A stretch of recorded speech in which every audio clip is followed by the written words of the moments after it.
Magandang araw mga kamancher.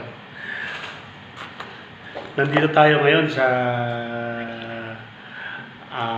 Manila na bakasyon, check up at syempre hindi ko makakalimutan yung trending na pagkain na palagi natin nakikita, no? Yung sinasabi nilang Diwata Paris Overload. Ito na yun, no? Napakadali lang pala itong kaya pala sikat na sikat kasi una-una madaling bilhin. Magpapadeliver ka lang, babayad ka na sa GCash. Ayan, dito na, wala pang 30 minutes. Nandito na, napakadali. At syempre, ito yung deliver nila. Tingnan natin ano ito ha. Ito, bawang, onion, tsaka chili sauce. Ayan, yan yung mga sangkap niya. Tapos yun, may kalamansi dalawa pang kalamansi ayan, dalawa.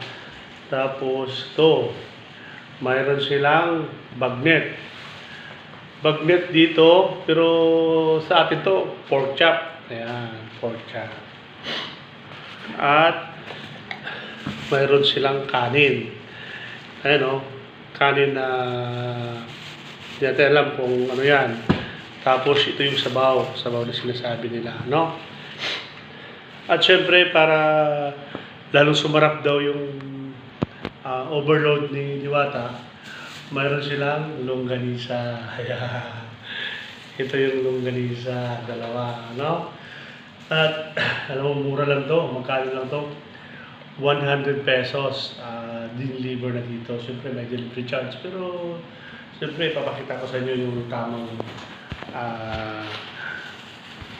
sistema, proseso kung paano gawin, no? Ilalagay dito yung bagnet, ayan, no? Ayan. Si Diwata yata ito nag-chop. Tapos sabaw. Ilagay natin yung sabaw, ha? Sabaw. Putasan natin dito. Sabaw po lang, high blood ka na.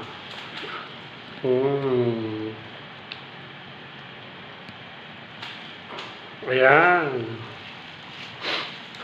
Yan yung sabaw. At ilalagay natin itong bawang, no? Ayan, no? Ay, sarap. Parang masarap na. Parang masarap. At syempre, onion spring. Onion spring. Parang marble spring. You know?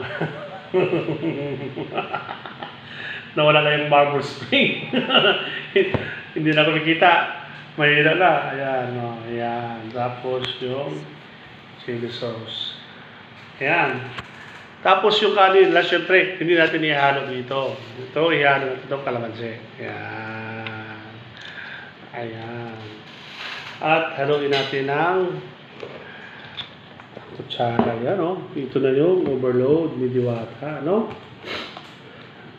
Tikman natin, ha? Tikman natin kung ano bang sarap ito.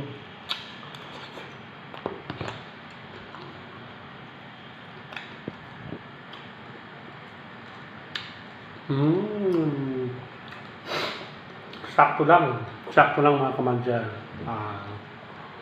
Tamang-tama lang yung lasa niya. Hindi mamahalin, hindi mumurahin, tamang-tama lang. Kaya parang sa akin, tinatangkilik siya ng masa dahil sakto lang siya. Sakto lang yung presyo niya at sakto lang yung sarap niya. Kaya mga kamancher, hanggang dito na lang yung video ko ngayon sa overload ni Diwata, pero masarap. Kaya kung nandito kayo, bakasyon kayo, pa-check up kayo, ayun, no? Puro taba. Kaya magpa-check up tayo, no? Magandang araw.